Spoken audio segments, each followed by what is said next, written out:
In this episode of The Bear Roars, Dan chats with Seth Sternberg, founder and CEO of Honor, a company revolutionizing home care by providing high-quality care for older adults and supporting the caregivers who make it possible. With a background that spans from tech innovation to improving the aging experience, Seth is passionate about using technology to make life better for millions. Let's poke the bear to kick off the conversation. All right, Seth, welcome. How are you doing? I'm doing good. Awesome. I think in the next hour plus, I'm going to learn more about you than I currently already know in combination. So this is going to be fun from that perspective. Good luck. So you are a Silicon Valley guy who decided to move here to Boulder, Colorado. So yes. I want to talk a lot about that. Like, what prompted you to move? What did you discover when you got here? Are you ready to bail out and move back, or are you here for good? Yeah. So tell us about the whole environment, particularly from the perspective of being a tech entrepreneur. Yeah. So my whole professional career was Silicon Valley. So I started my first company there in 2004, I think it was. 05 is when we started that company. And we'll come back and we'll talk about those companies and journey. Okay. So we'll circle back on that after we talk about the Silicon Valley the Boulder move. thing. Okay. So I'm like in the Valley for 20 years. Yeah. And I know, like, I have my crew, right? But the Valley's very all-encompassing. It's very all tech all the time. Mm-hmm. And honestly, it's a little bit of a strange place for kids to grow up. It's not a kind of normal upbringing. And I grew up very like middle class in Connecticut. My wife grew up very just like not wealthy at all in and around Seattle. And we wanted I'm sure kids, she'll appreciate that characterization. I was trying to figure out the right words. Yeah. And she and I both wanted like a more normal childhood for our kids. And so that kind of started the search of, well, if it weren't Silicon Valley, where? So the Boulder bubble would be a much more normal. Oh, Boulder is normal. Yeah. This whole Boulders of no. Compared to Silicon Valley, Boulder normal. Tell that to Mark and Mindy. Yeah. No. Another thing these guys probably are like, who's Mark and Mindy? Yeah. No. Normal. So then we actually just came here over Thanksgiving break for like 4 days. Roughly what year? This was 2021. Okay. We were like, this place is cool. Let's go for the summer. So we then rent an Airbnb for the summer of 22.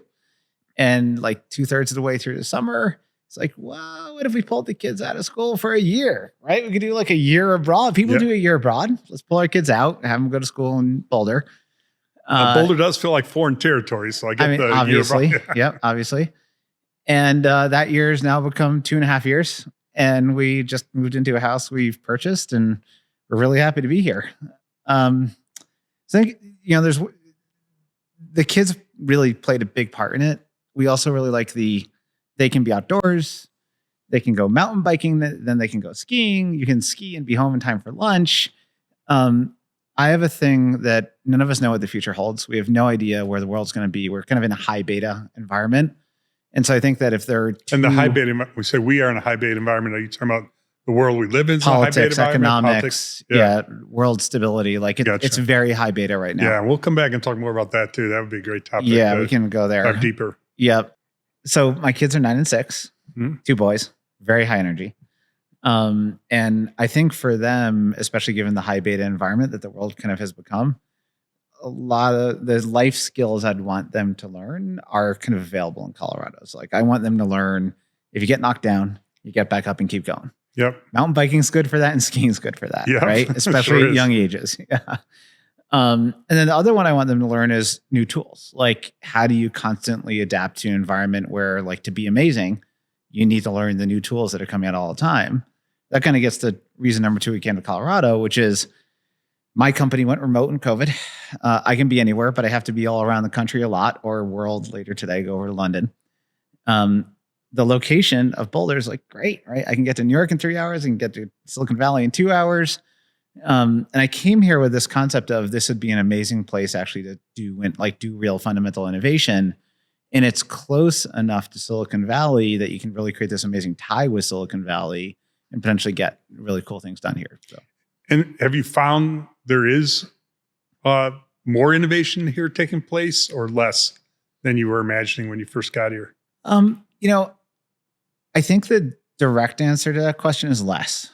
And the reason is I'd never experienced the innovation culture in places other than Silicon Valley. Yep. For real. And Silicon Valley is just like all innovation all the time. That is it. Yep. And it's a region of like 12 to 14 million people that basically is 100% designed with an ecosystem around innovation. And that's what it is. And when you then stop and look at the numbers of how much VC funding goes into different regions, you discover like Q1 24, about 15 billion into the Valley. How much in the Denver metro? 1.1 billion, right? So it's about a 15th the size, a little bigger than Silicon Valley. So it's pretty small here, but it's got a lot of the right ingredients, right? And so the question is, can you use those ingredients to then create even more innovation here than happens today? It's got an amazing start. Lots of big companies have been built here. But I think that even more could happen, which would be really exciting. Yeah, a lot more can happen. And to put the 1 billion in perspective, I'm going to kind of tip the scales just a little bit and say the 1 billion with us puts us in a virtual tie for maybe 6th region in the country, Correct. 5th or 6th. I say virtual because if you look at that last 0.1, there might be 2 or 3 ahead of us and maybe 1 behind us, but that gets to be a pretty clustered grouping once you get past the top 4. So certainly a huge gap from Silicon Valley and a pretty meaningful gap from 2, 3, and maybe 4. But then Colorado has a chance to emerge. That's right. If we continue on our trajectory as perhaps get into that 5th spot and create some distance between us and others. So long ways to go, but boy, you compare that to 10 years ago, we've come a long ways as well. Yeah, and that's historical context that you have that I don't have. When you look at the stats, it's really clear. It's like Silicon Valley, far and away, the number 1 innovation market. New York, Seattle, LA, right, are the other kind of top. They really stand apart. They kind of cluster together. Then after that, you kind of go to Denver, Austin, Miami. And the reality is from a funding perspective, which is kind of is a metric of innovation, they all cluster with each other too. Miami's been falling off some recently. Yeah, I was going to say, Miami has a lot of the ingredients, but Miami, there's a pretty meaningful gap between what's going on there versus the others that you cited. That's right. And Salt Lake City deserves a mention. Maybe Nashville deserves a mention as well, but certainly Austin, Colorado, very unique spots, as is Miami. But Miami, I don't think Miami has all the same right ingredients, including if the business has to do with that kind of broader region called Latin America. Miami's very uniquely positioned, but relative to its positioning, even within the U.S., you talk about proximity to Silicon Valley or Seattle, LA, it's a long ways away. Yeah. And it's a pretty long ways away from New York as well, and a long ways away from here. So it's kind of geographically disadvantaged when you compare it to the broader U.S. Yeah. But advantage if it's the Latin America kind of business environment. Totally. Yeah, you got to look at the ecosystem, right? Like that's the thing that I think about when I say, hey, could I start or would I want another entrepreneur to start a company in a given area? And the ecosystems that you need is kind of complicated, right? Because you even need lawyers are obvious, right? Who's a lawyer that understands how to set up a new co that's going to potentially raise a venture round? But then you get to the less obvious stuff, like are there real estate agents that know how to find you an office when you're losing money? And are there landlords who will accept the lease when you are definitely not going to have enough money to pay the whole lease day one? Right? Well, I will tell you this, in this commercial environment, that last answer is hell yes. Yeah, probably. We'll accept almost anything right now to get a 10 You want to pay me right now? That's awesome. But you've got money? You just raised money? Yeah, just come on in here. We'll work out terms later. Totally. Yeah. So let's step back and let's walk through your journey, your Silicon Valley journey, and how you got to the point where you moved here running a very meaningful business. So take us through your journey. Yeah. So I was one of those, I want to start a company. Like I always wanted to be an entrepreneur. So you knew it. I knew it. When do you think you knew that? I think I probably knew that I ran a company in undergrad. It was small. I was in New Haven, Connecticut. I intentionally came up with a thing that I ran in New York City. It was an excuse to get the hell off of campus because I was not a school person. So I ran that company in undergrad. Graduating, I'm like, oh my God, it's not big enough to support me. Yeah. So that became, I'm going to have to like get a real job. got a real job at IBM Corp Dev in Armonk, New York, and did that for 2 years. Learned a ton. Well, Corp Dev, yeah, it's a great place. Yeah, to launch a career. Amazing learning, right? And then when I applied to business school, and there was one place I wanted to go to business school, and it was Stanford, and there was a very specific reason. Business school was you have 2 years to launch a company. You have not launched a company, you have failed. That was my inbound philosophy. I'm going to do a little segue there. I'm going to look at the camera and say, see you, Boulder. We're working with you guys a bit. Did you hear that? Because, one mentality that we need to add to CU Boulder, not across the board and what everyone does, but a mentality is people can come to college and graduate school with the mentality that one of the reasons I'm choosing to go here is because I could launch a real business while I'm going through my education program. And that mentality makes all the difference in the world. Mm-hmm. And hopefully with some of the work we're doing with CU, we could progress that mindset along. Yeah. I mean, I just angel invested in another group of students. They were graduating, I think, in 4 or 5 months, but they already had launched something that was getting some decent traction. I angel invested. Now they graduated and now they're doing it full time. My case was a little different. So I launched the company as I was working all throughout first year. Basically at Stanford, you've got Wednesdays off, and of course you have the weekend off. If you weren't that great a student, did you get into Stanford? Yeah, I do not like school, but I always got good grades. So I always found hacks to get good grades. So I had my hack for undergrad was Yale. I had a hack for how to get good grades at Yale. Stanford, there's non-grade disclosure. So I managed to always rig the system a little bit for myself. I'm like, should I tell them how you don't have to read any of the books? No, shouldn't disclose that too widely. But so Stanford, every Wednesday, every Sunday, I was with my eventual co-founders working on what's the company going to be that we launch. Mm-hmm. We were ready to launch it in the summer between first and second year of B school. I actually did an internship at Warburg Pincus. But then we launched and boom, immediate traction, just immediate.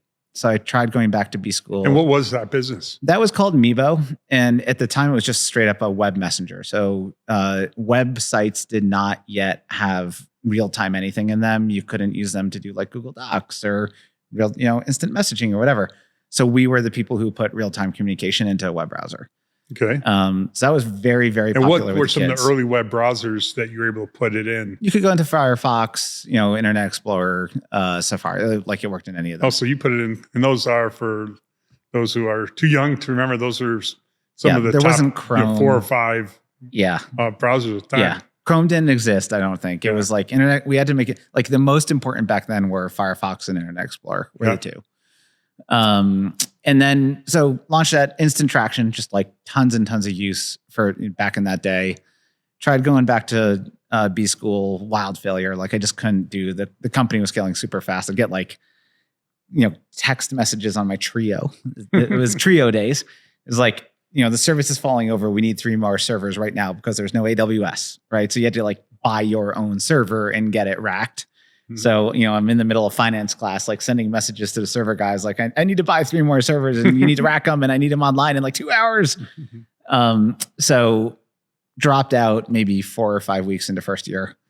And then ran that company for 7 years. It got decently large. It got to about 200 employees, about $50 million in revenue. It was advertising based. Yep. And then Google bought it 7 years later. Became go to Google. We bring, Meebo and the whole crew into Google. There, I quickly am why is... So were you there when it went to Google? Oh, I was there. Yeah. I was there the whole way through, and I ran the sale and all that kind of stuff. Were you the CEO at that point? I was the CEO still, yeah. Gotcha. So your exit was with Google. I didn't know that. See, I said I would learn a whole bunch about you. Yeah. So 7 years of building that company. And you held the Google stock that you received all the way till this day, and just I have recently? A bunch of Google stock. Oh, good. I do. I actually held a lot of the Google stock. There you go. All right. But we sold to them after they were already public. But it was 2012 Google stock. Yeah, so that was actually decent. Yep. And then at Google, how much did it run from 2012 to now? How much that stock run? That's run over time. I don't actually even know. The funny thing is, a good problem to have. This is some entrepreneurs have this personality trait and some don't. I am not a money guy. I don't track it. I don't know. I don't track the stock I get. am like a kind of first and foremost change the world for the better. Like that's the thing I kind of zone in on is what I'll pay attention to. And then it's like, how do we do that? And I pay attention to that. Yeah. And then the third is surrounding myself with the people who can help make that happen, because me by myself, I'm hopeless. Yeah. Well, if part of my team wasn't here in front of us, I too would say I'm not a money guy, but I would be called out if I said that. So. Yeah. Everybody's I do different. pay a little attention. Everybody's different. Yeah. So Google, I was there for 2 years. First year, I got in there as like, and they bought us because by that time we were seeing, actually we had this distributed social platform that third-party websites, TMZ, like lots of them were putting our stuff on their site to put social onto their websites. And I get to Google, I'm like, so why is like Facebook sign in everywhere and Google sign in is nowhere? And they basically said, well, people put Facebook on, but they won't put us on. And I was like, are you guys crazy? Like we can make that happen. So I rebuilt Google sign-in for third-party websites, and now you see it everywhere. And that was really what I did at Google. That's huge. Yeah, that was helpful for them. We did some stuff that made it a lot more attractive to developers. All right, I'm going to go off on a tangent. Yeah. You and I were sitting here 2 years ago. Yeah. And I made the statement to you, boy, are you concerned for Google that they're going to lose their dominant position in search within 2 years? Would you told me I was crazy? I probably would not have told you were crazy, because that's what Google did to everybody else, right? Like, so 2 years ago, if we had a conversation about, OpenAI, Google's search business is about ready to come under pressure. Yeah, I mean, it's sub 50% market share all of a sudden, right? Yeah. That it just crossed that line, which is gigantic. Yeah, it's like gigantic. Shocking. But that's the nature of technology businesses, right? Is they absolutely kind of rise and fall. Let's think about this hypothetical. What if Google had not bought Android? Don't forget it bought Android. It bought Andy Rubin. If it hadn't done that, we would have forgotten about Google a long time ago, right? Because they would have missed the mobile transition. They would have become an afterthought. Yeah. So and YouTube as well. I mean, YouTube's same deal. Yeah. Yeah. It was Chad and Steve. They were actually funded by the same funded Sequoia that my first company was. And and they bought, I can't remember the circumstance of buying Android, but when they bought YouTube, YouTube was already very successful, and they bought it for a very high price. They did. They've done great things with it since. Yeah. But if there was one thing we were saying, maybe not only one thing, but one of the top 5 moats or franchises that we would have identified 5 years ago. If we said, who do we think has something that really is unlikely to come under material pressure in the near term? I think Google search engine would have been on that list. Yeah. So I have this, I mean, I'm not sure everybody agrees with the way that I look at the world, but when I see tech companies, it's literally like you're innovating or you're dying. Yep. Innovator's dilemma. And so there's innovator's dilemma, which is so real, and Google suffers from innovator's dilemma. Let's be clear. Absolutely. But the other part of it is you can be attacked orthogonally in tech very easily, because things can get real big real fast.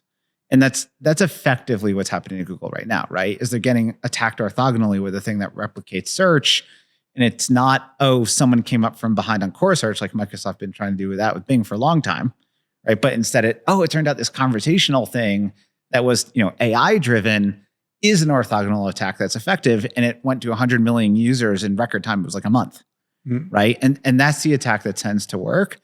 I'm very, I always say, only the paranoid survive, right? the old saying from, CEO, I'm blanking on his name, former CEO of Intel. Andy. Yeah. I want to say Andy Rubin, but Andy Grove, right? Andy Grove. Thank you. Jeez. So he wrote a book, right? It said only the paranoid survive. And he's right, especially in tech. Like you can just be displaced. Tell it to Intel right now. Fast. Yeah, no, and then they're under unbelievable amounts of pressure. That's right. Yeah, they're under a lot of pressure right now. That's right. And that gets to the whole founder CEO or so since you're so good at predicting the future, can we get a couple stock tips from you? What thing looks very secure? Okay, let me put it in practical terms.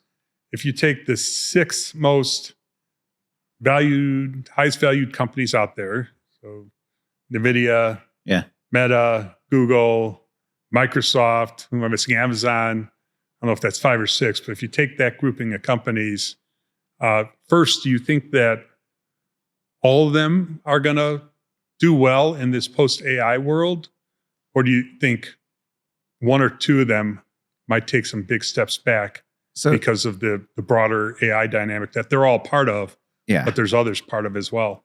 So let me tell you the way I look at that. And this is why I would have answered that Google question that way 2 years ago. It's not that I'm great at predicting the future so much as there's rules I think you have to understand, particularly around consumer internet, which is where I played for a lot of my career before I launched Honor.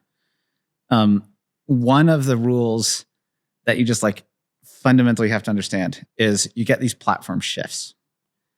When there is a platform shift, that is when the large cos die or don't die. IBM was massive, right? Until PCs didn't matter. We just talked about if Google didn't make that mobile shift, they would have been irrelevant. They made it. Now the question is, are they going to successfully make the AI shift? And they moved quick, right? They've got Gemini and they moved quick. Mm-hmm. So we've been alive through a number of shifts, and you can see companies come and go. NVIDIA is set up for this AI shift. And these dominant platform shifts are usually a decade. So probably NVIDIA is really good for a long time because they're clearly part of that shift. And my guess is that Google is really good actually for a decade too. It's just that it's going to have to look different, and they're going to have to get around their innovators dilemma problem. They're trying to figure out how do they monetize conversational based search, Gemini AI versus the blue link search that they've had historically. So I just look at it as who makes the shift. Facebook's way out front, right? Meta, way out front. I mean, Llama, right, is putting real significant pressure on the other LLMs, which gets into the whole conversation of is an LLM. Have you tried? I think they rolled it out the video media AI player that it sounded like they rolled out in the last week or so. Yeah, no, I haven't played with it, but things are moving fast. And if you talk to developers who develop on top of these LLMs, develop on top of ChatGPT, on top of Llama, et cetera, they're benefiting, right? So there is a war in the LLM space, and it's getting them on margins, and it's getting them on how much they're spending. But it's amazing for the vertical app developers right now in AI. Yep. And what's your views on Perplexity? Do you like? I don't have a. You haven't I don't tried know enough about it. Review? Okay, so the one other thing, and this I think maybe more uniquely applies to Google than the other ones. Google's search engine has been so dominant and so cash flow positive, and it really, my guess is it hasn't taken that many people within Google to generate that cash flow. Most of the resources of Google are working on other things, many of which have not fared so well. They've made a couple good acquisitions, but they've done a lot of things that haven't panned out. I think one of the challenges for Google is does the culture of Google really, the broader culture, does it really have the DNA of innovation that they're going to need to have to compete with all these changing dynamics? Or are there a lot of bad habits that you get into when you have lots of cash flow from a very narrow area, deploy that in all kinds of things, most of which didn't need to be successful and weren't successful? What do you do from that point forward? And they may be under more of a challenge in that than perhaps the others. Yeah. So if you look at the model that's been historically mostly successful for Google in terms of building something new or creating a new line of business, it's usually acquire a small thing. Docs was multiple acquisitions put together. Android was an acquisition. Maps was an acquisition. So they acquire small, and for a set of reasons, I think that probably too boring for the audience, but for a set of reasons, that tends to work for Google. They buy it small. YouTube's another example, and it becomes really big. What has not generally historically worked for Google, Gmail is an exception, is just straight up build it inside without that initial kind of seed of having bought it on the outside. Yep. Those have not tended to work as well. Amazon's almost the opposite, right? Amazon, they've had some failures like Fire Phone, big failure, but they've had mega successes, right? Like AWS or Kindle. AWS, yeah. And these are, I think they're real reasons when you look at how they run innovation, how they run spending, that go to which model will succeed for which company. But yeah, I mean, it's very clear there's two different approaches, and one's working for Amazon and a different one's working for Google. Okay. So we'll come back to this kind of stuff, but let's pick up from you leaving Google to what you did next. So I leave Google and I'm basically immediately going to Honor. And did Honor exist at that time? It did not exist. So, and this is roughly which year? So 2012 is when we sold Meebo to Google. So 2014 is when I left and co-founded Honor along with Sandy, Cam, and Monica. It was a weird configuration. It was two married couples who did the company. Sandy had been my co-founder at Meebo. So we had previously worked together. Cam had been the person who introduced me to Sandy back in the day. So we all knew each other. Monica, my wife, joined the party late. And so two married couples. Literally two married couples started Honor. And the funny thing is it turns out in senior care, married couples running companies is ridiculously common. And it turns out it's more common than you would think in tech as well. Cisco, we were talking about, founded by a married couple. It actually happens quite a lot. It's what is it? Canva, also a married couple. So there are lots of them all over the place. Honor, once we got to Google, we knew, right? Like Sandy and I were there. We weren't long-term working when you say large Sandy was there too, because she was my co-founder at Meebo. So when we sold Meebo to Google, like the whole crew went over. We were 200 people at the time. And so the ad sales team actually did not go over in the transaction because Google had a very large ad sales team. The rest of the team went over. And we started thinking pretty quickly about what would that next thing be and what would our rules be. And the rules were look a human in the eye and know you could make their life fundamentally better. Millions, not just one. And then we wanted to work on a very hard problem. And there were two. Well, you definitely picked a hard one. We picked hard. Like way harder than we thought. Total mistake, right? Like, I mean, if we had known then what we know now. Yeah. But you would pick something easier, like getting to Mars or like let's go to Mars and build a rocket. Yeah. Solving all of healthcare. Yeah. But the reason we wanted to do hard, it was that there were two things. But what is it that Honor does for the people listening? Yeah, Honor does in-home care for older adults right now. So huge area need. Yeah. Definitely a problem worth tackling. Yep. A lot of opportunity to have a major impact on lots and lots of people, but also difficult to address. Really hard. Yep. And so that's in America, it's a $30 billion market. Abroad, it's another $55 billion. So it's a very large market. It's sending up what we call them care professionals.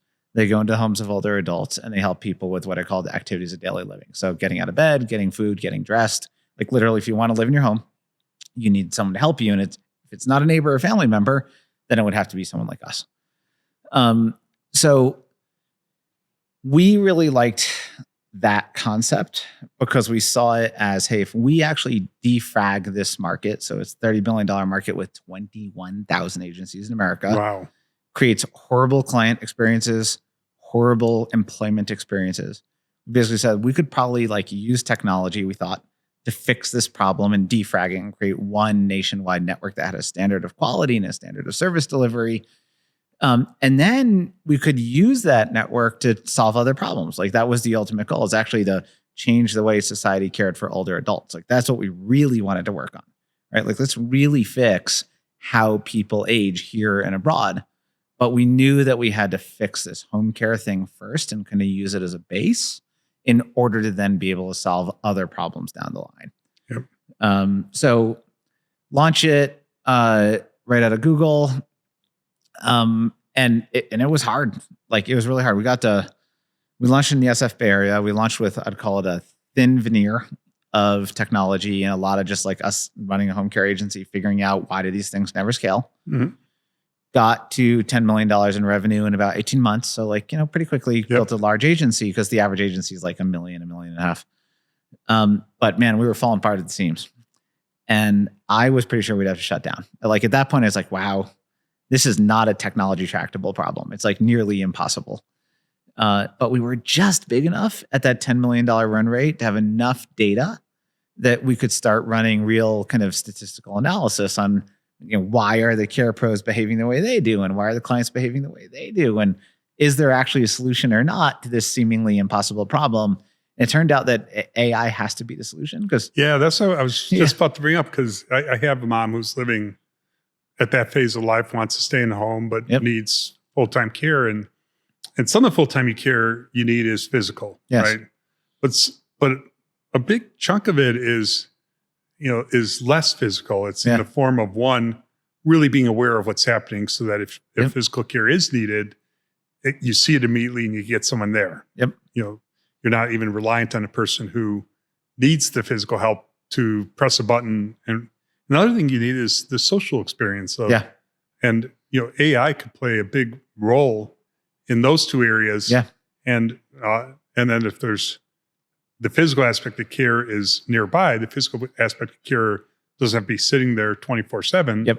They could be in proximity, serving multiple clients, and geared toward where the AI says, hey, let's come here and help do this, come here, help do that. It doesn't even have to be an emergency. That's right. But it could be more periodic, multiple times a day, stop in for 10, 15 minutes, but you're relying on the tools. Is that, so that's kind of how you're thinking about things? I'd call that a future state that would be idyllic, and one that we absolutely want to build to, because what you're talking about also reduces cost, right? It would let people be able to live on their own terms in their home and pay less money, because sometimes they're kind of interacting with people on a screen or their devices that are keeping them safe in their home.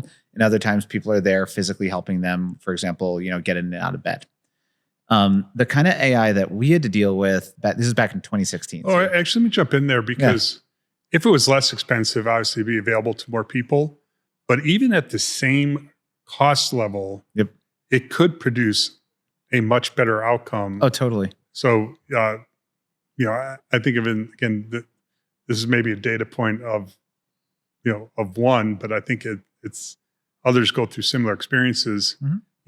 If you're at that age, you don't necessarily want someone in the house with you all the time, because that changes your whole lifestyle. And if you have to put someone in a house all the time, your choices of who to put in are limited. It's got to be people whose lifestyle supports, I'm just going to live in someone else's house 24 on, 24 off, or whatever the schedule is. So if it's someone who's periodically bouncing between houses, you probably have different type of health care workers available to you. And the user experience at the house is, you don't feel like, you let someone in to kind of live with you in your house, which, I imagine most people, that's a pretty big adjustment. Yeah, that's right. Yeah. So you're talking about this problem area in home care, which is that right now, because of the logistics and economics of home care, basically no agency will sell you less than 4 hours 3 times a week, because they just can't make it work. The picture you just painted would be less socially awkward. It would help you care for people kind of earlier in their aging journey. Yeah, good point. It would help you care for people who have lesser economic means. Like, there are tons of benefits to what you just explained without building essentially what we are in the process of building. It'll never happen. You need to be at a place where your logistics, like your moving of a human into a home, are literally 100% automated in order to operate what you're describing at scale. But it is absolutely possible, right? And that's a thing that is since day one I've wanted to do. And it almost blows me away that we're here 10 years later and all we're working on is still kind of standard home care. Staffing, But it turns out that home care is hard. It was a really, really hard problem. And, as entrepreneurs, one thing they have to do is they have to recognize, like, look, if I'm building a valuable business and I'm taking market share and I'm getting bigger and bigger and I'm just focusing on that original problem, that is okay if that's the focus that you need, but keep your eye on where you want to go and eventually know that you're going to be able to get there. Don't go too early, right? Because you'll defocus. And if you go too early and defocus, you kill the company. But don't go too late, because only paranoid survive. Right. So it's like everything, it's a balancing act. Yeah. Very good. And you're still running that company today. You're running it out of. Yeah. I mean, Honor today, it's the go-to-market brand is Home Instead. The kind of platform brand is Honor. Home Instead's everywhere in the United States, UK as well, Canada as well.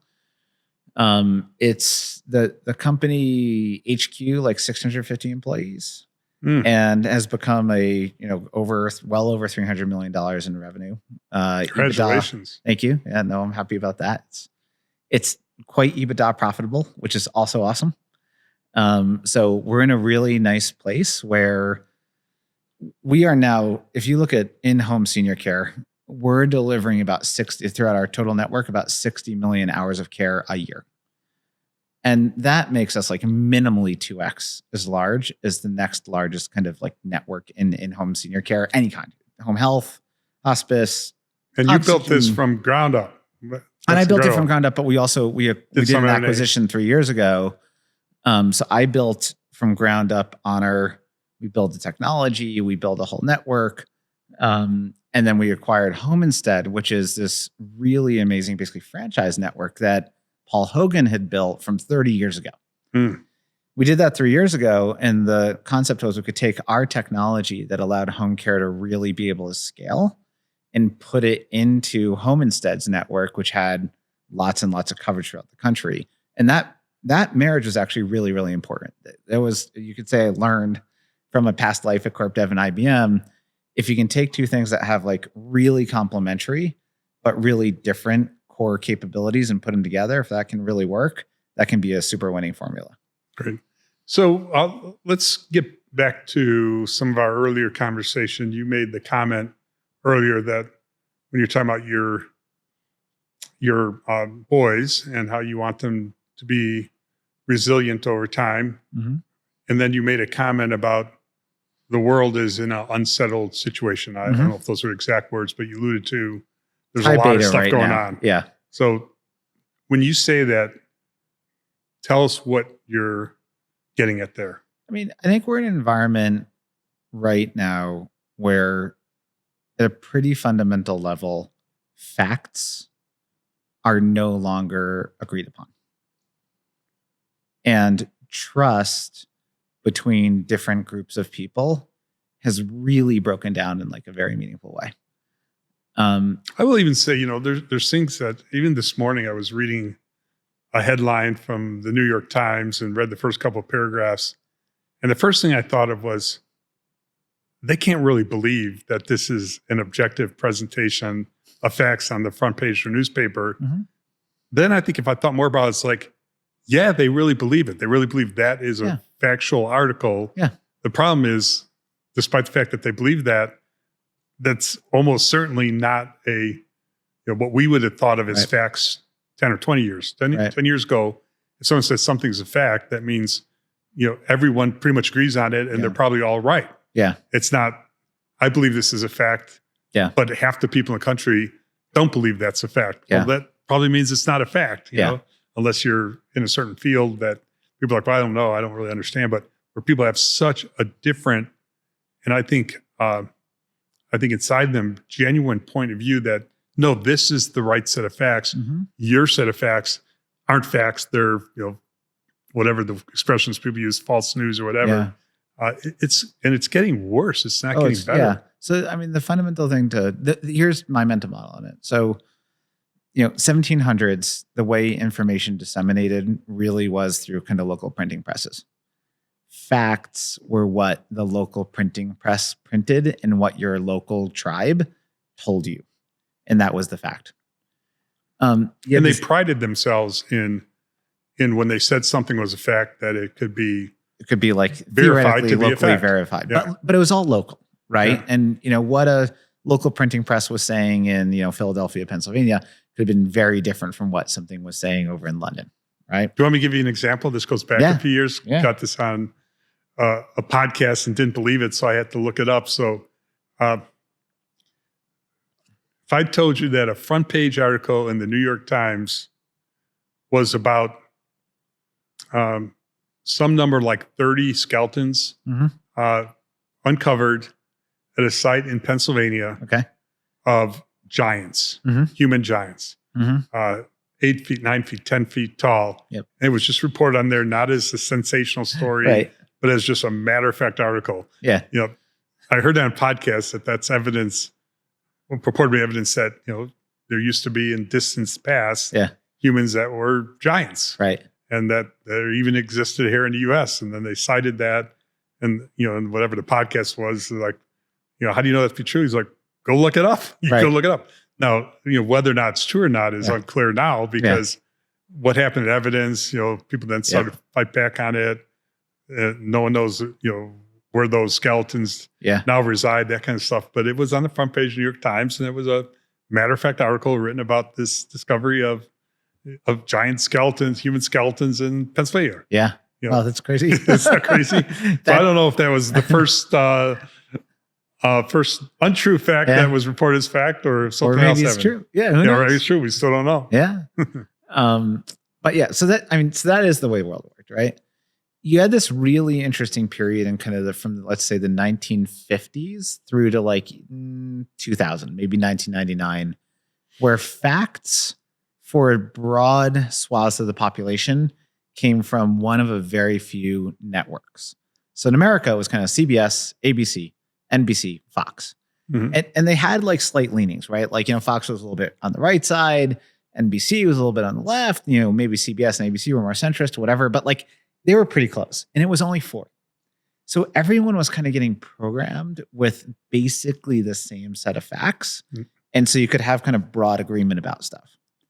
Social media changed everything, right? Not only did social media bring us back to the printing press, right? Bring us back to these little micro tribes.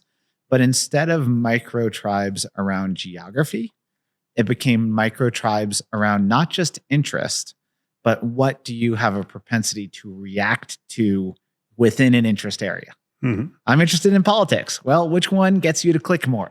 Is it the crazy right-wing stuff or the crazy left-wing stuff? Because it's probably not the boring middle. Right. It's not the boring middle. So that's what I'm going to feed you, right? And I'm going to give you more and more of it. And so we've entered into this media environment now where we're hyper-fragmented, we're hyper-segmented on what drives us like uniquely with our own brain chemistry to like click. And then all of a sudden, boom, we all believe different facts, right? And I think that that's unfortunately a pretty unstable place to be. Because it's not just that we believe different facts. We're so convicted in kind of our belief system that we think your belief system must be wrong, must be totally messed up. That's right. Even if 50% of the country agree with you and 50% agree with me, that's right. It's your 50% that is that's right. That's crazy. Crazy. Yeah. So and unfortunately, you can see this playing out around the world right now, right? This is not uniquely a U.S. phenomenon. This is happening right now throughout much of continental Europe. It's happening in the UK, and it's happening everywhere, right? And so it creates an unstable environment, and we don't know, none of us have the crystal ball to say how will this stabilize, because, very, very unstable environments, and it feels unstable right now, they have a tendency to sometimes have something snap that creates some kind of really almost cataclysmic event that then kind of gets everybody back on the same page for a period of time when they fight a common enemy. And we don't know what that's going to be. We don't know what it's going to look like, but we do know the world's shifting pretty quickly. But kind of the last time that happened here in the U.S. was around 9/11. Mm-hmm. It was thought to be poised to happen again with a couple other huge events, but the opposite happened. I mean, well, and you would have thought COVID, right? You would have thought, oh, this is so obvious. Everybody's going to unite, right? Mm-hmm. We've got this common enemy. It's this virus we can't see, but amazingly it got politicized.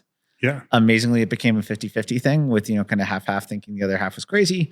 So, it's and really very polarized. I mean, you guys said 50-50, different points of view, but in a deeply extremely polarizing way. Yeah. And this, I think, unfortunately, a lot of people's incentives, and you have to remember both within the country, but also outside of the country, are to create division. Right. And so one of the problems that I'm actually working with a team right now that I really hope that the solution they're working on helps solve this. But one of the big problems is people just don't even know when they're reading something that was printed by, an FSB agent in Russia. And they think that it's a post from someone making a legitimate point that's kind of within their tribe, probably in the United States. And it's like, nope, that's actually just a person trying to sow discontent in the United States or the UK or wherever it may be. So people don't even know literally like who the person is or what the person is that they're kind of listening to at this point. And that's a pretty broken system. But at the same time, freedom of speech matters.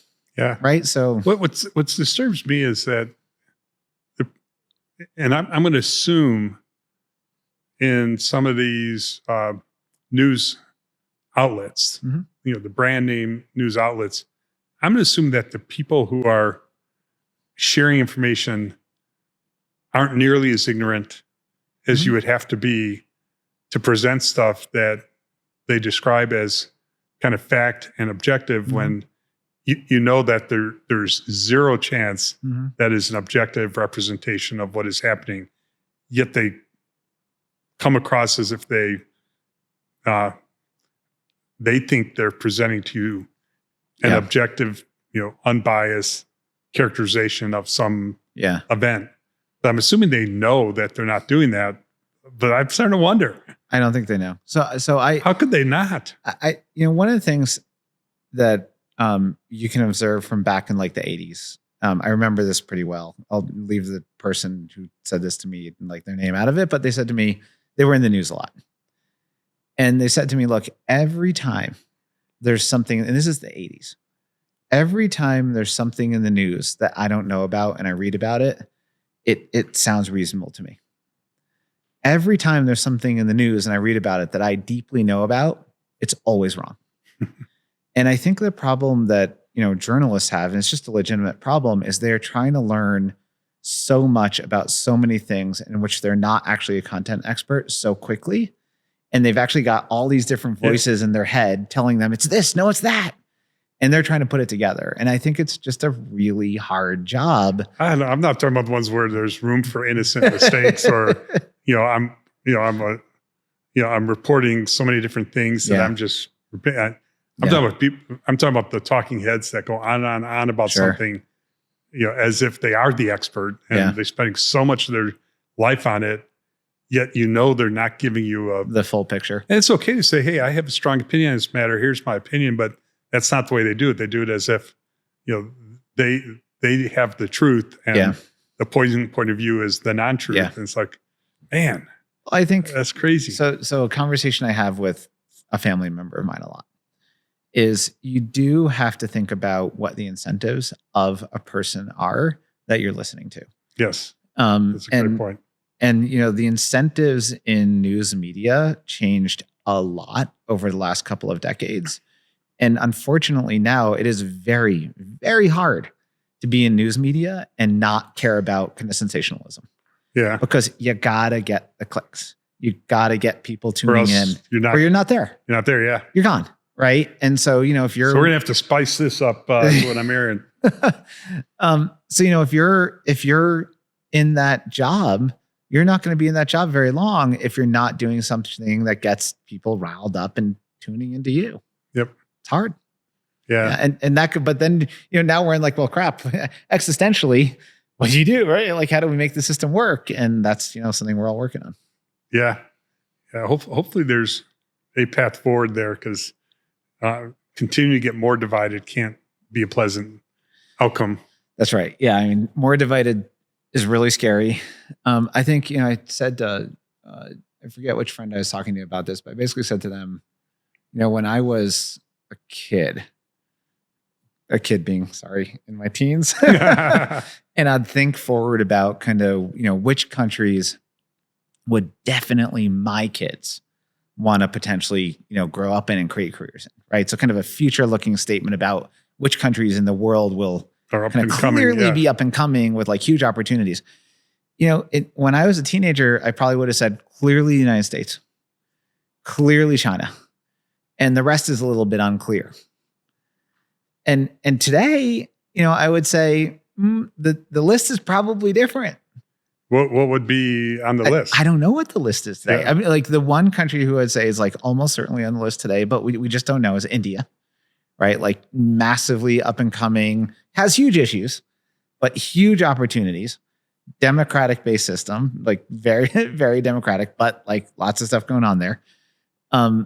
If America can keep it together, its economy is amazing, its technology is amazing, its resources are amazing, it has to solve its division problem. Like the division problem, I think really could deeply damage the country.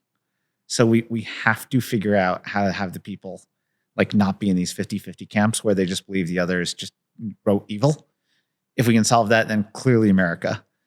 The other ones are a lot less clear. Yeah, I would say one other thing about the U.S. And I think that's part of it. There's also some notion to me that we got to get back to behaving in a way that we can be, rightfully a shining light, beacon of hope for the broader world.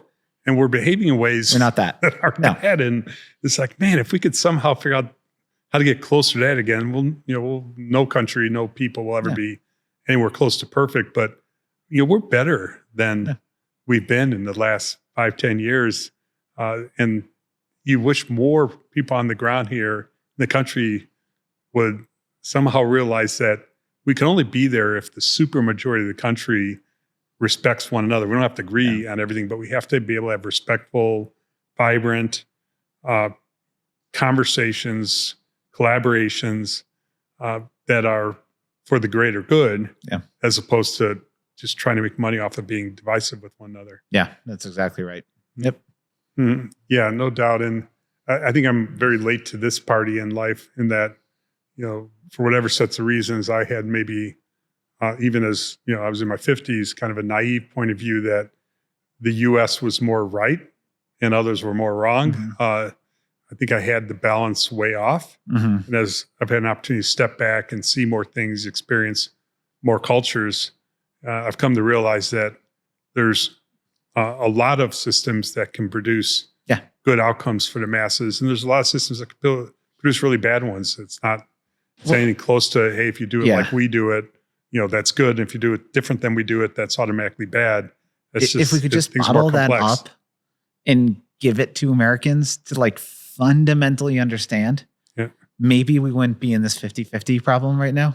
Yep. Right? I mean, because I have such a similar philosophy. It's like, look, there's lots of ways to do something. Yours isn't necessarily the best. There are other ways too. Yep. And you just have to accept that. And, I think one of the things that, this is a slightly unfair statement, but for those who have the means to travel to other countries, especially other countries that are not very similar to the United States, right? So if we're talking to a US audience and I said, hey, well, hopefully we're going to be talking to a Endeavor Global audience too, which will be great. 40 different countries. Awesome. So wherever you're from, right? Which countries are more like you, right? More like your system, more like your culture. Go to the other ones, right? And for Americans, I often say, look, an easy one to do is Japan. Go to Japan. Really safe, really comfortable. Everything works different. Super successful. Everything works different, right? And just see that the world can be created in a good way through a completely alternate system. I got to tell you a funny story here. Funny, but relevant to the topic too. So a close friend of mine visited Japan just in the past called 6 months, went with his family. He came back with a couple pictures to show us. Yeah. And so I won't talk about one of them, but I'll talk about the other, although the other one's interesting as well, but a little bit more tricky to describe. But the one he showed me was a sign to get into a restaurant. Yep. So a sign on the door prominently featured that said, we only serve Japanese. Uh-huh. Yeah. And they didn't mean the food. They meant the people. The people. Like, if you're not Japanese, we don't serve you. Yeah. Could you imagine hanging a sign in front of a restaurant Definitely here that not says, okay in the United States. we only serve Americans? I mean, you'd be like, you'd be breaking the law, literally. Right. But that's acceptable in the culture. You're just saying, hey, here's the people we serve. Here's the people we don't serve. So a couple others that were more extreme than that he showed as well, that you look in like, man, if you did that in the U.S., you'd be lucky if you end up in jail, because the other outcome would be you'd be beat to shit and maybe not survive it if you did something like that, in a very public fashion. Yeah. So just different cultures. Cultures do things differently. And those weren't necessarily bad things. I guess you could certainly interpret those in a way that would be bad, that it's wrong to say who you're going to serve and who you're not going to serve. But it didn't necessarily mean they were being prejudiced or biased or negative about people who weren't Japanese. It was, it was that it was socially acceptable to say, hey, within their society, that was socially acceptable, so they can do that there. Yeah. I think there's this important meta point, I think, for people in Endeavor, for example, and people who aspire to ultimately be able to get into Endeavor, which is humans just have this absolute tendency to hang out with people who are like them, to staggering degrees, right? So you go walk into a high school cafeteria. But my guess is, you love hanging out with people who are not like you. Well, that's exactly correct. Yeah. In my case. Yeah. And in high school, I freaking hated it. Right? Because I'd walk into the cafeteria. I wouldn't even talk to people who were like me, let alone people who weren't like me. No. I liked I was not an engineer, for example. I hung out with the engineers. Yeah. Right. And you walk into the cafeteria at any given high school, and it's like, oh, there are all the, the jocks hanging out with the jocks. Right. Yep. And there are the math nerds hanging out with math nerds. And even if you think about it, think back to high school, even think about like walking down the street in Manhattan right now. There are the tall people hanging out with the tall people, and there are the short people hanging out with the short people. Absolutely. It is the way humans are designed. And the thing is that actually creates weakness, right? If you only hang out with people who are kind like boring you, too. It's boring. You don't learn. And, if you want to truly like understand the world well enough to build something big enough to have impact on it, then you're going to need the help of a lot of people. And you're going to need to understand a lot of things that you individually don't understand. And the way you get that, I think, is by hanging out with people who are not like you, right? And that actually makes you more likely to be able to create a great company that, goes and does something really good for the world. Yep. You were traveling a couple of weeks ago, and I had what I called the Boulder Think Tank here, and we didn't really do any thinking. We did maybe too much drinking, but not thinking. But it was a collection of people. You had to either live in Boulder or work in Boulder. But collection of people who were either in the investment crowd, the capital formation crowd, or in the kind of entrepreneurial leadership crowd. Yeah. But we also included in that a couple of the president of CU system, the new chancellor. I guess he didn't make it, but the head of engineering school. So a collection of people who mostly didn't know one another. They live in the same community. They're kind of in a unique crowd. So maybe this is people that are somewhat like you, but they're also kind of diverse in that these aren't the people you necessarily would gravitate to if you were looking at your social life or who you would naturally meet up with. And it was the amount of people who came up to me afterwards and subsequently they said, thank you for bringing us together. I built some new relationships. I didn't realize, these people were here amongst us in this geography. And it's great to get to know people who are different, than me. Exactly. And just like literally just the act of hearing from someone in person, the way they look at the world and the why can be really, really powerful. Yep. Right. And then doing something with them to actually affect world change, that can be even more powerful. Like the craziest, this happens to me all the time, is like 3 students, no joke, come up to me and say, hey, like, we're going to start a new company. And I'm like, that's awesome. What kind of company? And they're like, consumer internet, blah, blah, blah. And all the time I look at them and I'm like, but you're an MBA, you're an MBA, and you're an MBA. So like, who's going to build the product? And they always like look at each other and they're like, looking at an undergrad to do it. Right? And I'm just like, you're screwed. Like, the company is over right before it started because they didn't do this find people not like them thing. Yeah. No, it's, and most innovative things that happen nowadays, especially by folks of the age group that you're describing, it has to have a really strong technology component to it. It doesn't have to be hard tech or deep tech, but it's got to be proficient tech that then gets applied to some business opportunity. Well, the deep tech people know how to apply to deep tech. Yeah. But when you're trying to think, okay, what problem are we trying to solve, and how can we solve it differently than it's already been solved? Yeah. The deep tech people need people who can think about things more broadly. That's right. Yeah. Perhaps people who think about things more broadly but aren't teamed up with deep tech people. Yep.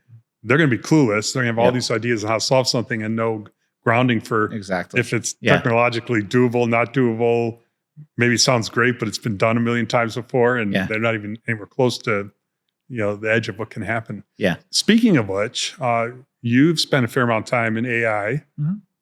Tell us your thoughts when you think about what AI is doing and about to do. About to do meaning look over the next 3, 4, 5 years, not 20 years. So the nearer term time frame. How are you viewing kind of AI? Yeah, I mean, I actually think the easiest way to think about AI is that it more deeply personalizes technology, right? Like that is what it actually does. It lets technology understand better what seem like individual unique circumstances, and then adapt a system to that individual unique circumstance. And it turns out it's not unique because there are, 6 billion, 7 billion people in the world. And it's able to pattern match and say, hey, I could give this thing to you instead. So, the way we use it, for example, is... That sounds like an understatement of what's going on with AI. Yeah, but I think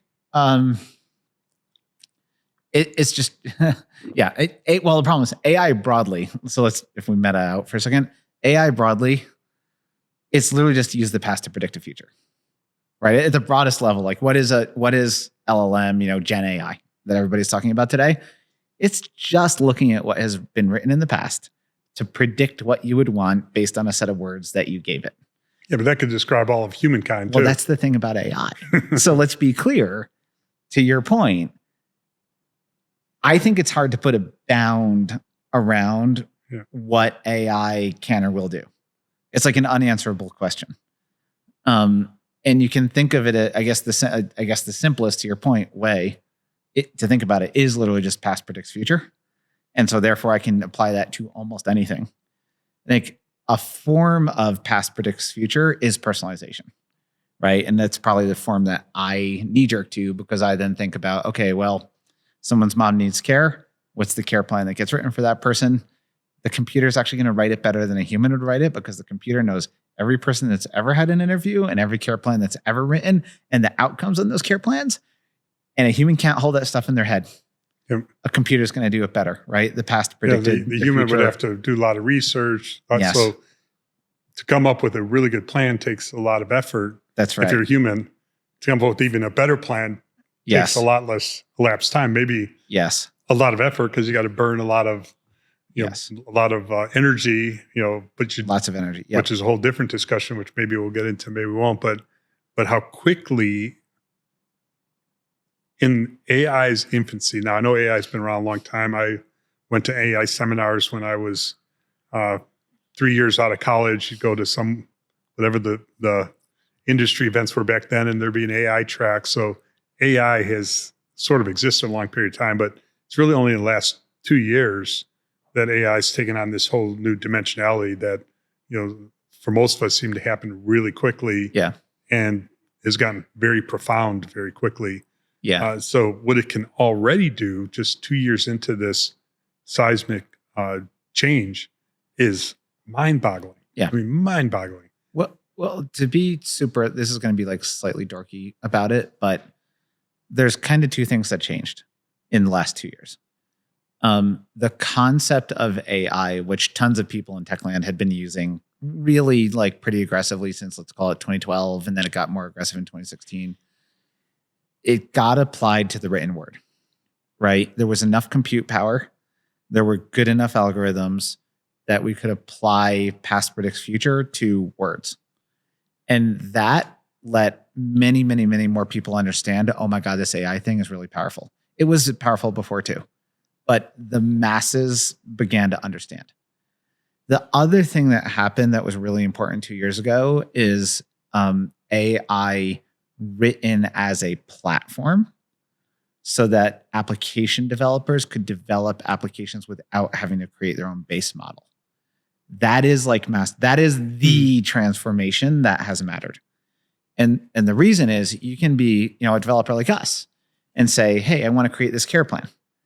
But instead of us having to build an engine to interpret all the words, we can ride on top of ChatGPT or Llama or whichever LLM that my team is using, right?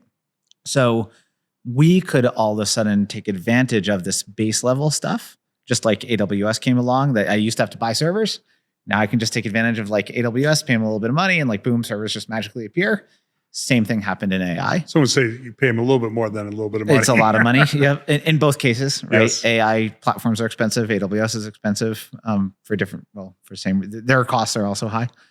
But those are the things that really changed. And this is why I say for your kids, like I don't know how to train my kids today, right? Mm-hmm. I don't know what they should definitively learn, because AI will do a lot of the rote tasks that most jobs today do. Yep. But I'm also highly confident that there will be tons and tons of jobs in the future. It's just that the human input part of them will be different. Ergo, get knocked down, get up and keep going, right? It's going to change on you. You have to be okay in that environment of high change And you have to be able to get knocked down and keep going. And you have to adapt to new tools. And the tooling right now on how to be successful in so many jobs is just fundamentally altering. And if you're, a graphic designer and you're not using AI tools today, you're falling behind. Yeah, quickly. Yeah. Really quickly. Yeah, the one of the things you said, the second factor is kind of new to me, at least new the way you stated it. Mm-hmm. The first one, though, you made it sound like the masses of people are now learning how powerful AI was. Yeah. To me, I think even the top echelon of tech talent, most of them also discovered this new type of AI maybe a year before the masses, but not 5 years. And I would include in that names like Bill Gates or a name like Eric Schmidt, who we saw speak. I say Bill Gates because he's got a new special that just got dropped on Netflix, and you hear him talk, and you could tell this whole area of development, it wasn't like he saw this coming 5 years ago, and the rest of us finally got exposed to it and figured it out. It seemed like there was a legitimate breakthrough set of experiences that transformed really quickly, not just the awareness of the masses, but the awareness of most of the tech industry as well. Maybe they kind of knew something was coming, but how abruptly it came and how quickly everything changed caught most people off guard. Yeah. Oh, well, I think for tech people, the thing that changed about AI 2 to 3 years ago is the platform nature of it. So there were companies that were trying to turn AI-based systems into platforms. Scale AI is a good example. They don't really do Gen AI, but they were basically trying to sell a platform around, hey, we'll enable you to create AI apps on top of our platform, but it wasn't getting the attention and it wasn't as kind of obvious to people as then seeing the platforms developed around Gen AI, and all of a sudden it was like, oh my God. So yeah, I think for tech people, they knew what AI was capable of up to that point, but they'd never seen it as a platform. And then once it became like, oh my God, you can talk to it and it can literally be sold as a platform to other people, that's when it just, for tech people, like that's a lot. Platforms like, think about Microsoft, right? To what we were talking about before, they missed mobile. They caught GUIs, right? So like if they didn't catch graphical user interfaces, which they did catch, they could have died to Apple. Well, Microsoft almost missed the internet too, or they did miss the internet for a period of time. Yeah, they almost missed the internet, but then they caught it, and Gates wrote, this like famous memo. It was like, the internet is here. Yeah. It's huge. It's real. It's the next platform. We have to get on it. They really missed mobile. They did not do a good job. They faded as a company for a long time, went through a couple leadership transitions, but man, oh man, did they catch AI? Yes. Right. And that has reignited that company like none other. So, these platforms just sort of missed the cloud. I mean, AWS. Yeah, Azure came really late. Yeah. Right. But actually Azure is performing decently well now. Yeah. So we as a human society have gone through massive periods of technology disruption, and probably every single one of them has been accompanied by most people saying, this is going to be really bad for humankind. We're going to, particularly for the workers, whether it's the steam engine, the printing press, advances in agriculture, the internet, TVs, you could point to many of these changes in the past, including distant past. And every time the aftermath of it is, nope, there wasn't as much to be afraid of as we thought. And there's a whole lot of economic benefit.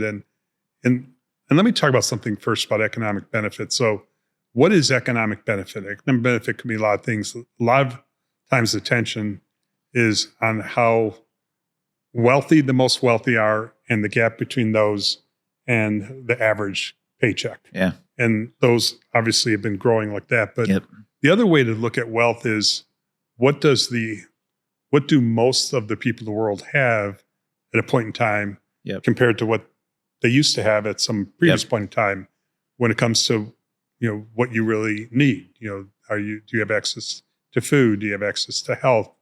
Do you have access to health care? Do you have access to kind of education? And I think it's safe to say if you just plotted that, you would certainly see it much, much better as pretty much every decade, every century has passed.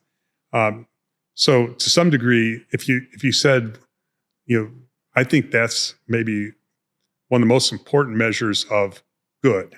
Yep. It's good if most people in the world, have better access to nutrition, better access to living a longer, healthier life, more education, more freedom to do stuff on average. That's, maybe inarguably kind of the most important good trend.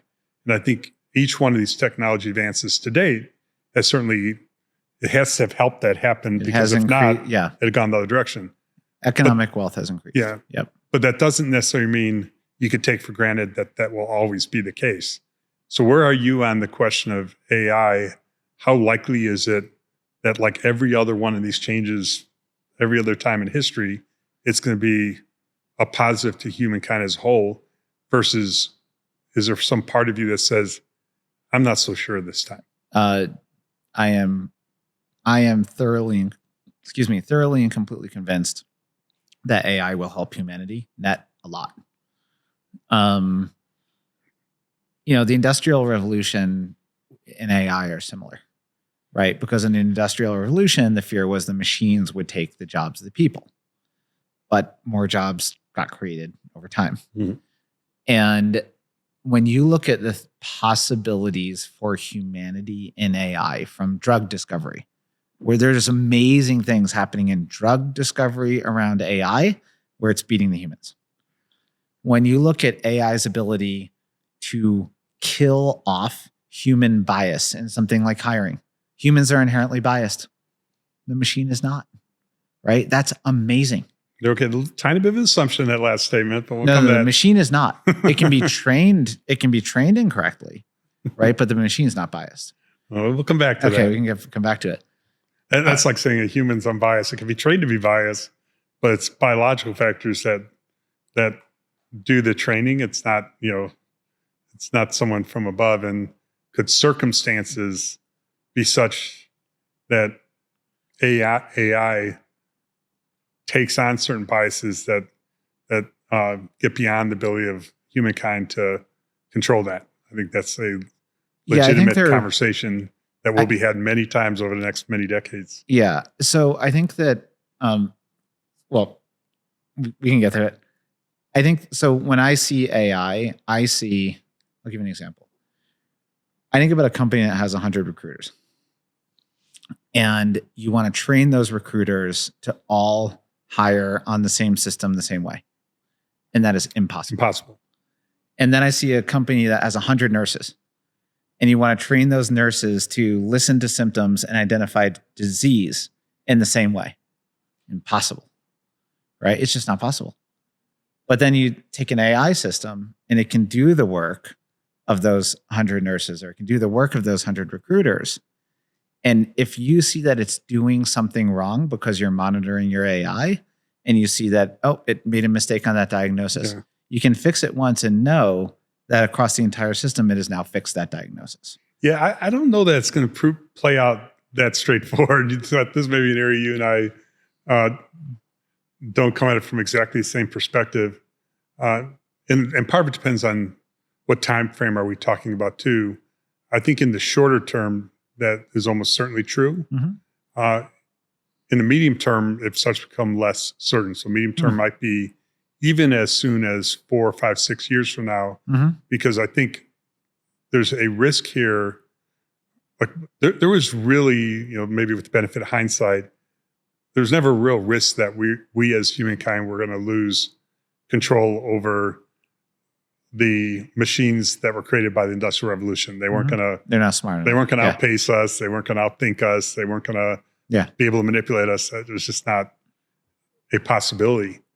But I'm not so sure that's true going forward. I'm not so sure that the sheer complexity and inner workings of what is Gen AI won't get to the point where it's really hard.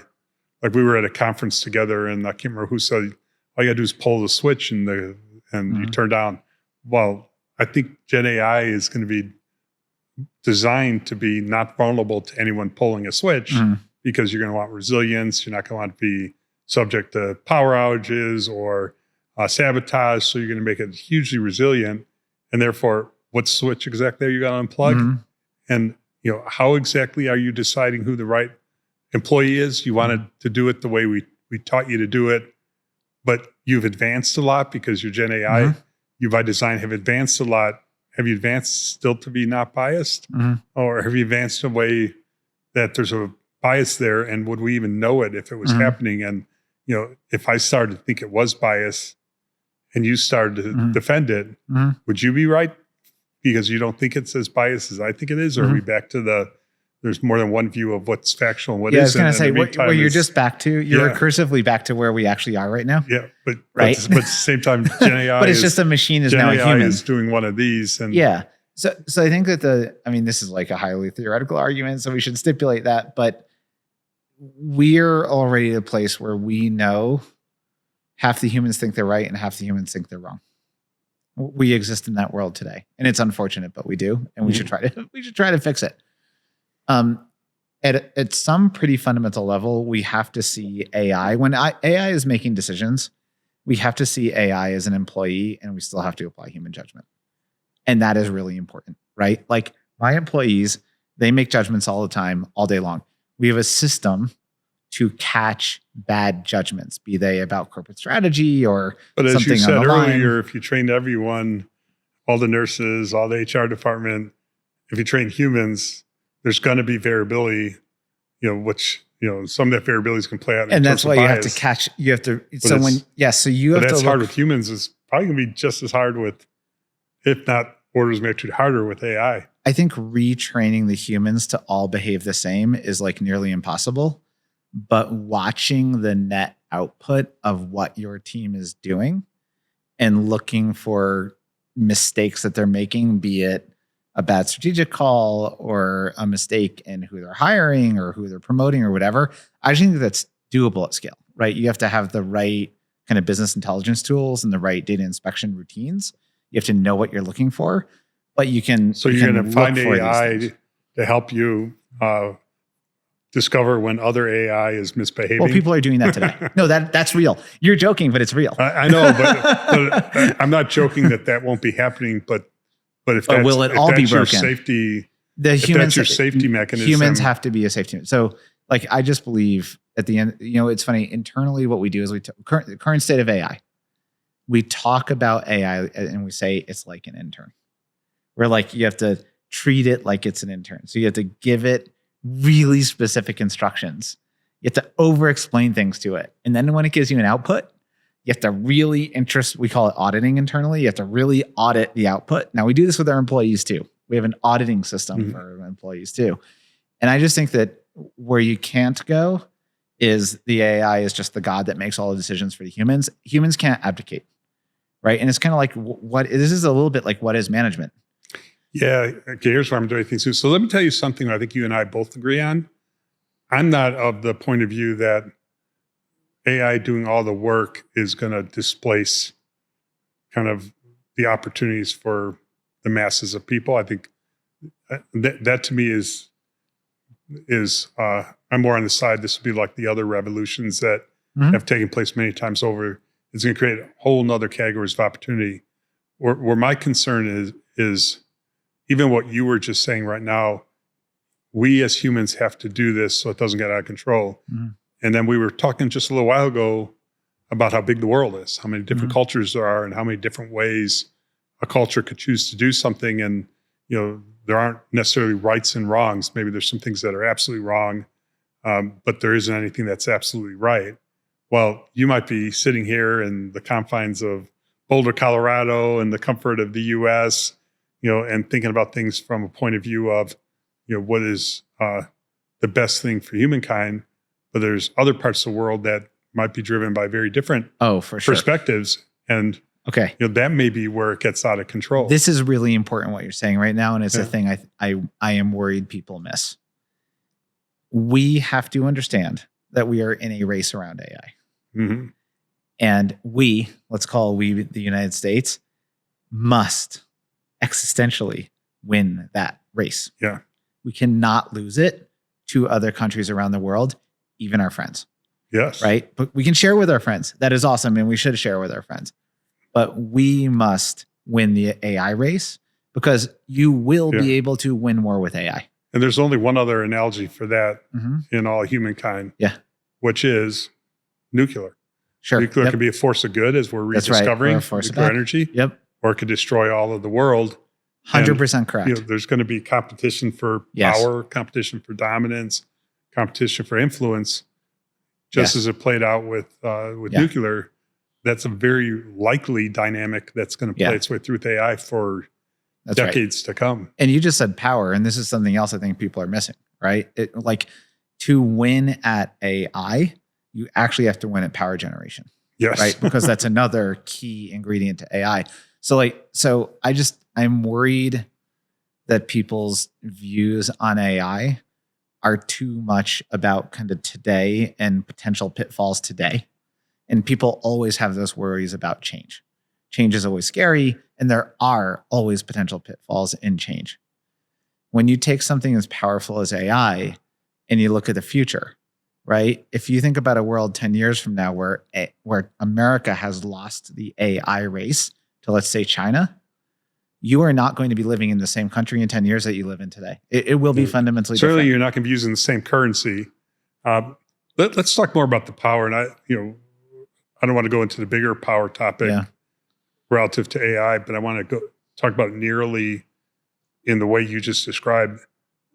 There is, particularly in the nearer term, there is a direct conflict between aspirations to have clean energy and aspirations to move quickly on AI. Now, that may not be true in medium term, long term, because you think about if nuclear comes in to play, if some other technologies that are green and can produce energy at scale pick up momentum. But those two things aren't going to happen in the next 3 or 4 years in any meaningful way. Maybe they do in 5 to 10 years.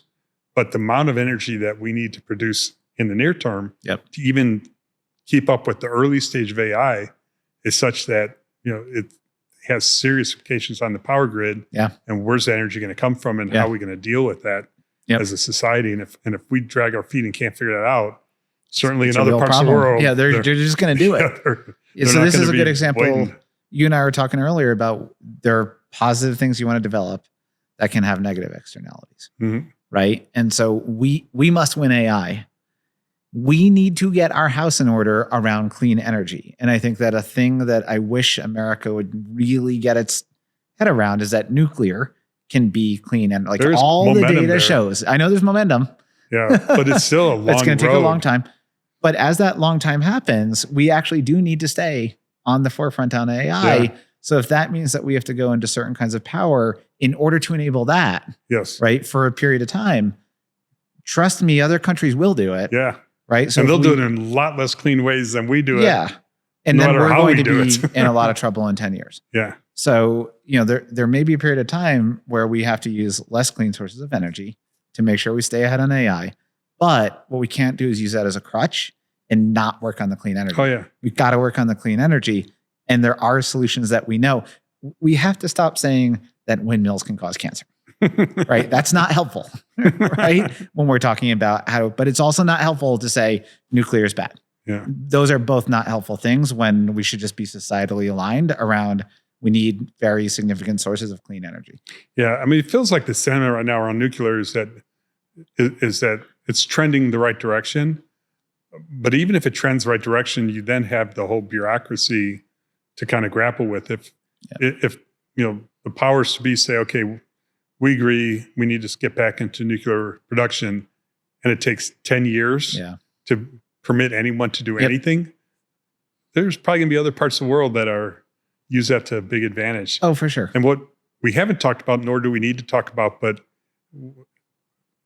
soon upon us will be another seismic kind of technology revolution in the form of quantum that will feed into and interplay with AI, and the two of those together, I think, will be the source of kind of just fundamental change in society. Society 10 years from now will look very different than society today, as those two kind of change everything. Not unlike the world before the internet started to be commercialized to 10 years later, the world was wildly different. And I think it's that type of change we're going through.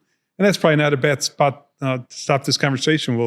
Sure we'll have another one before too long and continue the conversation, but it's been fun getting to know you a little bit better and to cover so much different ground. Yeah. Thanks for coming here and joining us in the Boulder community, in the Colorado community. I know more interesting tech people with on the ground Silicon Valley life experience is part of what will make our community be a bigger part of the tech ecosystem, both here in the US and across the globe. Yeah, we can do really awesome things here. So we already are, and we can do more. Yeah. All right, thanks. Take care, Dan. Thank you. Thank you for listening to this episode of The Bear Roars featuring Seth Sternberg. This podcast was produced by Loud Bear Productions and edited by Kendall Weinberg with support from Courtney Caruso, Allie Berman, Emily Nataro, and Gibson Siegert.